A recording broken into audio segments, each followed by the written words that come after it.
ती तुम्हाला पाठवेन मी, ती ट्विट करण्याच्याही इतकी भयंकर शब्द त्याच्यामध्ये वापरले, एका अधिकाऱ्याला उचलून आणून मारण्याची धमकी दिली आहे. कारण काही असते, आमदार भाजपचा एका अधिकाऱ्याला,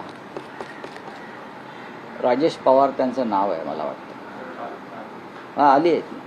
दुसरं म्हणजे मी जे आज पत्र मुख्यमंत्र्यांना पाठवलं आहे ते अत्यंत व्यथित होऊन पाठवलं आहे. तुम्हाला आठवत असेल की नाशिकला मागच्या निवडणुकीच्या वेळेला नरेंद्र मोदी प्रधानमंत्री आले असताना त्यांच्या सभेमध्ये एका कांदा उत्पादक शेतकऱ्यानं आंदोलन केलं होतं कांद्याला भाव मिळावा म्हणून. त्यांचं नाव कृष्णा डोंगरे. त्यांना नंतर अटक केली. भर सभेत ते आंदोलन करत होते की कांद्याला भाव द्या, शेतकऱ्यांच्या प्रश्नाकडे ते लक्ष वेधत होते. त्याचा राग ठेवून हा माणूस सतत सरकार विरुद्ध शेतकऱ्यांसाठी आंदोलनं करतोय म्हणून नाशिकचे पोलीस अधिकारी,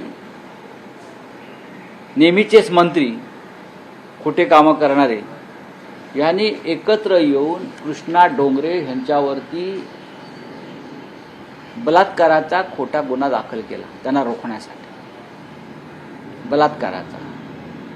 एक भाजप पुरस्कृत शिक्षण संस्था, त्यातली एक शिक्षिका यांना हाताशी पकडून कृष्णा डोंगरे या शेतकऱ्याविरुद्ध बलात्काराचा गुन्हा दाखल करून त्याच्या मागे पोलिसांचा ससेमिरा लावला.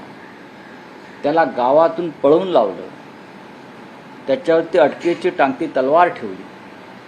का तर तू सरकार विरुद्ध आंदोलन करायचं नाही, मंत्र्यांच्या विरुद्ध आंदोलन करायचं नाही, नाहीतर अशा प्रकारचे गुन्हे दाखल करू आणि तुला ठार मारू. हे पोलीस आणि त्या मंत्र्यांची माणसं आणि भाजपचे कार्यकर्ते सांगतात. हे सगळे पुरावे आहेत. ज्या दिवशी बलात्कार झाला, अशा प्रकारचा गुन्हा नोंद झाला,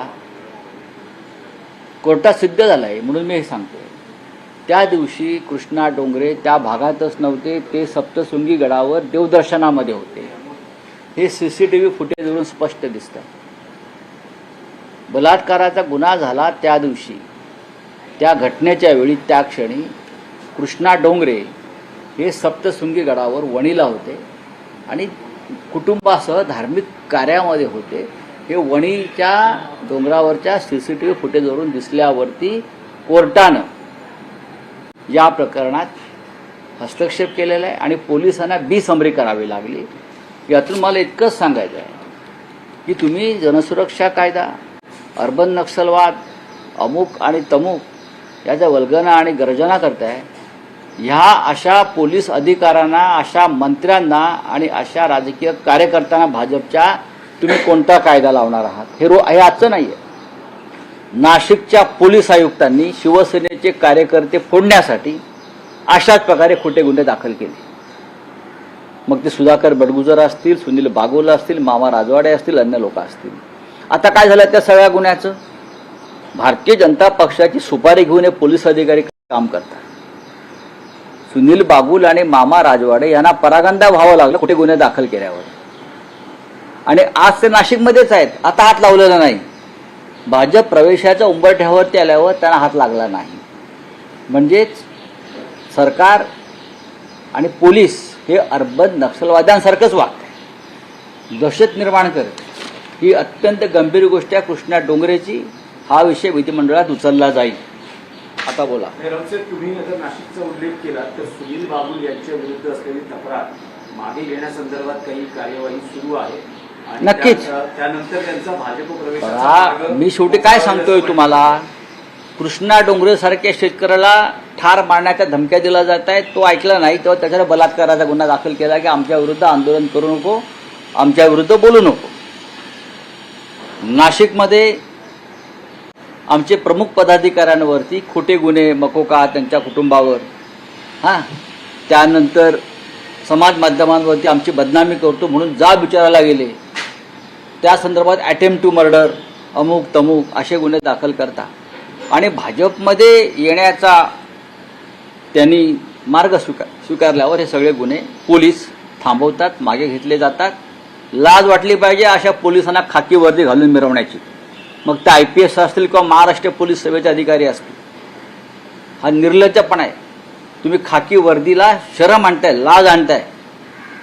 ज्या पद्धतीनं नाशिक भागामध्ये हे सगळे गुन्हे, कृष्णा डोंगरेचा पण नाशिक ग्रामीण पोलिसांचा अपराध आहे. कोणाच्या मंत्र्याच्या दबावाखाली तुम्ही हे बलात्काराचे गुन्हे दाखल करताय खोटे? कृष्णा डोंगरे हा कांद्याच्या प्रश्नावरती सातत्यानं आवाज उठवतो. तुम्हाला आठवत असेल, त्यांनी आपलं कांद्याचं शेतच जाळलं होतं. त्यांनी अग्निकांड केलं, कांद्याचं शेत जाळलं भाव मिळत नाही म्हणून. सरकारला त्याच्यावर जबाब द्यावा लागला आणि म्हणून तुम्ही कृष्णा डोंगरेला बलात्काराच्या गुन्ह्यात अडकवताय आणि आताही त्याच्या कुटुंबियांना धमक्या येतात ठार मारण्याचा. कोण करते हे कोणते अर्बन नक्षलवादी आहेत? विरोधकांचे आहेत? हे डावे कडवे आहेत की तुमचे धर्मांध उजवे कडवे आहेत? हा माझा देवेंद्र फडणवीस, नाशिकचे पोलीस अधीक्षक, नाशिकचे पोलीस आयुक्तांना सवाल आहे. आणि ज्या रश्मी शुक्ला आहेत त्यांनी आता फक्त आरक्षेच्या कपड्यातच वावरायचं बाकी आहे, आता युनिफॉर्ममध्ये. तुम्हाला हे दिसत नाही का? राज्याच्या पोलीस महासंचालकांना तुम्ही शपथ घेतलेली आहे सगळ्यांना समान न्याय देण्याची. हे लक्षात घ्या. कृष्णा डोंगरेचं प्रकरण साधं नाही. जो आमच्या विरुद्ध आवाज उठवेल त्याला अटेम्प्ट टू मर्डर, बलात्कारासारख्या गुन्ह्यामध्ये आम्ही तुरुंगात टाकू, खोटे गुन्हे टाकून. हा इशारा पोलीस देत आहेत. पोलीस कोणाचं काम करत आहेत? जनतेचे सेवक आहेत की भाजपचे सेवक आहेत? एकदा समजू दे आम्हाला, मग आम्ही सुद्धा आमच्या पद्धतीनं पाहू. राऊतसाहेब, तुम्ही मुख्यमंत्र्यांना पत्र लिहिलं आहे, हा. तुमची मुख्यमंत्र्यांकडून काय अपेक्षा आहे? माझी काही अपेक्षा नाही. ते काही करणार नाहीये. ते संजय सिरसाट विरुद्ध काही करत नाहीत. ते संजय गायकवाडच्या विरुद्ध काही करत नाहीत. ते संदीपान भुमरेच्या विरुद्ध काही करत नाहीत. ते भरत गोगालेवरती ॲक्शन घेत नाहीत. ते काय करणार? ते हतबल आहेत. राज्याच्या मुख्यमंत्र्याची इतकी दयनीय अवस्था मी कधीच पाहिली नव्हती. कशा करताय तुमचं अँटी करप्शन खातं? हा, भ्रष्टाचारांचे पैसे मोजायला ठेवलं काय अँटी करप्शन खातं?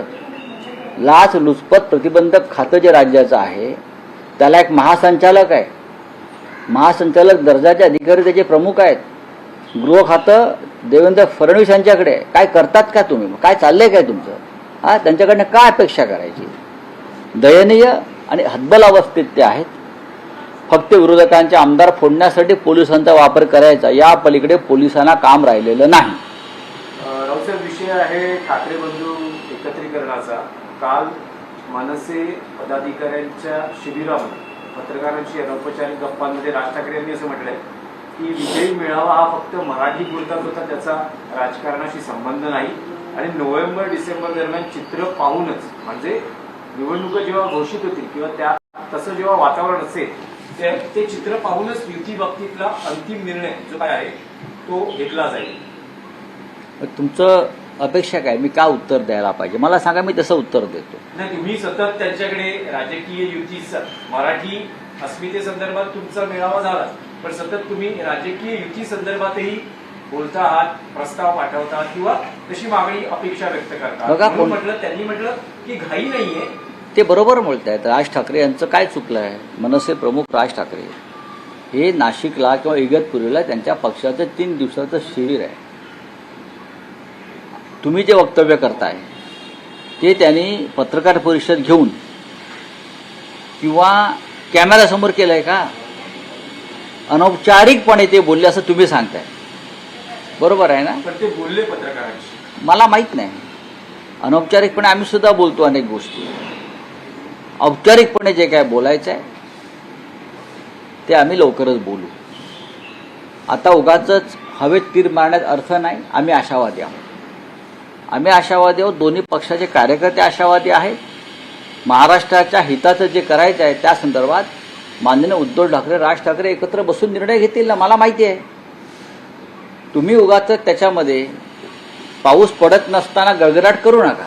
नाही, पाऊस बाहेर जोरात सुरू आहे. नाही, जोरात त्यांच्या भावनांचाही पाऊस जोरदार मग आहे ना तो. आम्ही त्या पावसाला आणि त्या ढगांना वेगळी वेगळी दिशा देऊ, कुठे न्यायचे तिकडे नेऊ ना आम्ही. ते बोला. उद्धव ठाकरे असं म्हणतायत की निवडणूक जाहीर झाल्यानंतर, कारण हे त्यांनी ऑन रेकॉर्ड केलेलं आहे, ऑन कॅमेरा केलेलं विधान आहे की निवडणूक जाहीर झाल्यावर युती बाबतीतला निर्णय घेऊ. त्यात चुकीचं काय? उद्धव ठाकरे आणि माननीय राज ठाकरे, मी काय म्हणतोय, शिवसेना पक्षप्रमुख सन्माननीय उद्धव ठाकरे आणि राज ठाकरे या दोघांचीही विधानं सकारात्मक आहेत. राऊत साहेब, काल शिवसेना शिंदे गटाचा मेळावा पार पडला, म्हणजे कार्यकर्ता त्यांचे मेळावे सुद्धा होतात. कार्यकर्ता संमेलन पार पडलं. त्यात शिंदे असं म्हणतात की बदनामीमुळे काही मंत्र्यांना घरी जावं लागू शकतं. कुटुंबावर कारवाई करणं मला आवडत नाही, पण तुमच्याकडे दाखवलं गेलेलं बोट हे माझ्याकडे दाखवलं गेलेलं बोट असतं. विशेषतः त्यांच्या मंत्र्यांच्या संदर्भात जी त्यांची नाराजी आहे ती त्यांनी बोलून दाखवली आहे. मग त्याच्यावरती मी मत कसं काय व्यक्त करू? भ्रष्ट मंत्र्यांवर, महाराष्ट्राला बदनाम करणाऱ्या आमदार आणि मंत्र्यांना घरी जावंच लागेल. मी वारंवार तेच सांगतोय. तुम्ही अधिकाऱ्यांवर कारवाई करता चुकीचं वागल्याबद्दल, सामान्य कार्यकर्त्यांवरती कारवाई करता, पण मंत्री आणि आमदार आणि खासदारांवरती तुम्ही का कारवाई करत नाही? माझं देवेंद्र फडणवीस यांना हा प्रश्न आहे की नैतिकता या राज्यात उरली असेल आणि सरकारमध्ये उरली असेल तर जे मंत्री आपल्या आजूबाजूला पैशाच्या बॅगा रिकाम्या ठेवून सिगरेटचे धूर सोडत बसलेले आहेत त्यांच्यावरती कठोर कारवाई आणि चौकशी व्हायला पाहिजे. ज्यांनी गरीब कर्मचाऱ्यांवरती निर्घृणपणे हल्ला केला त्यांच्यावरती अटेम्प्ट टू मर्डरचा गुन्हा दाखल व्हायला पाहिजे.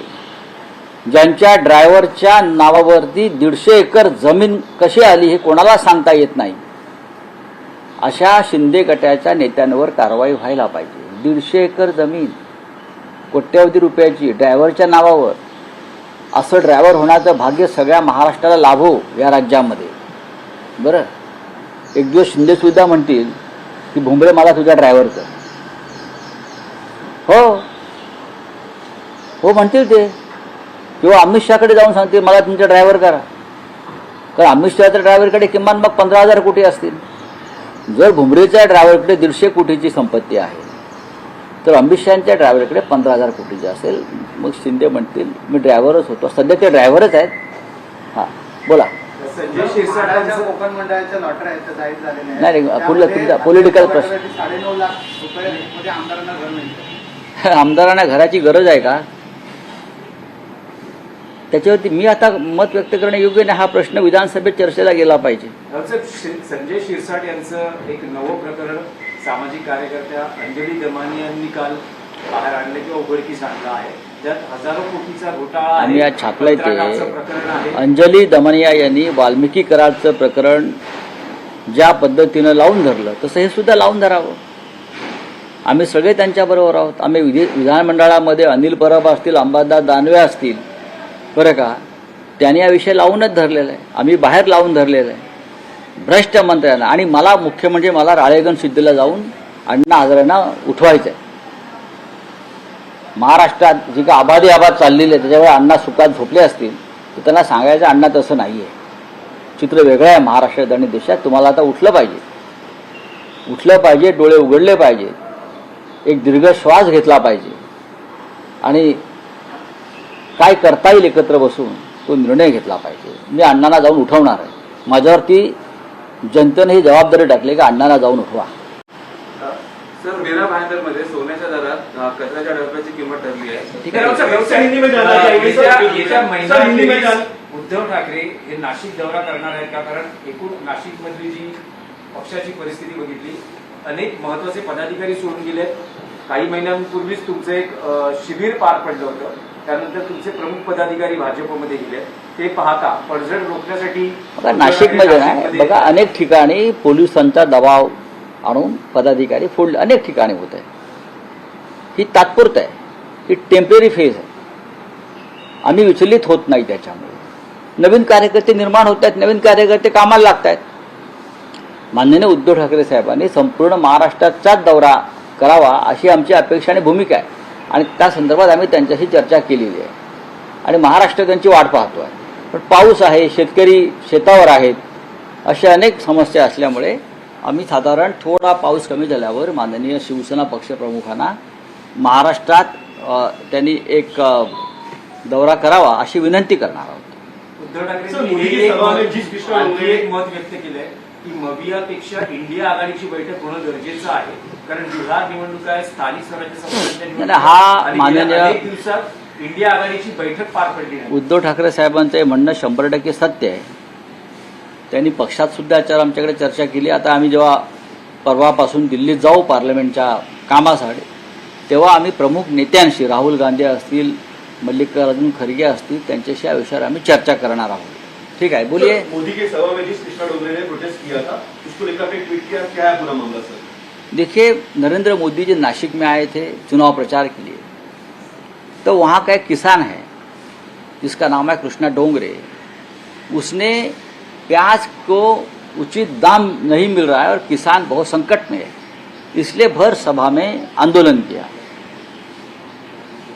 हिम्मत थी उसमें, आंदोलन किया कि हम किसान हैं नासिक के, हमें उचित दाम नहीं मिल रहा है, हमारे घर का चूल्हा नहीं जल रहा है, आप कुछ करिए.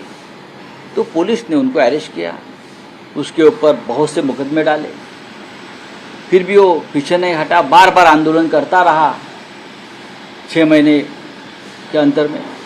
अब वो सरकार की बात मानता नहीं है, सरकार को सवाल पूछता है, इसीलिए उसके ऊपर बलात्कार का अपराध, झूठा मुकदमा, झूठी केस बलात्कार की, कि ये आदमी हमारी बात नहीं मानता है. लेकिन पुलिस को मुंह की खानी पड़ी. जिस दिन और जिस टाइम पर उसके ऊपर बलात्कार का घटना का जो गुना दाखिल किया है, उसी दिन ये व्यक्ति नासिक में ही नहीं थी, ये प्रूव हो गया है. वो तीर्थयात्रा के लिए सप्तशृंगी गया था. सब सीसीटीवी फुटेज वगैरह देखने के बाद पुलिस को वो गुना जो है बेसमरी करनी पड़ी. लेकिन सरकार किस हद तक जा रही है महाराष्ट्र में. आप यहाँ जनसुरक्षा कानून लाया है अर्बन नक्सलाइट को रोकने के लिए, फिर ये आपके पुलिस तो अर्बन नक्सलाइट से भयंकर काम कर रहे हैं यहाँ. हाँ, वर्दी पहनकर वो नक्सलाइट का ही काम कर रहे हैं ना, लोगों को मारने का, लोगों को झूठे मुकदमे डालकर खत्म करने का. उसके ऊपर देवेंद्र फडणवीस क्या एक्शन लेंगे, ये हमारा एक सवाल आज मैंने सीएम साहब को पूछा है. सर, एकनाथ शिंदे ने कहा है अपनी पार्टी को कि आरोप और साजिश से बचे. आरोप तो समझ में अपोजिशन का है, तो साजिश जो चीज बात कोई साजिश नहीं है. उनके साथ जो लोग हैं उनको साजिश की जरूरत नहीं है, वो अपने आप ही सब कांड करते हैं, वो सब कांड मास्टर है. जैसे किसी को पद्मश्री देते हैं, पद्मभूषण देते हैं, वैसे उनके मंत्रियों को और विधायकों को एक पदवी देनी चाहिए, कांड मास्टर, कांड श्री. चलिए, थैंक यू.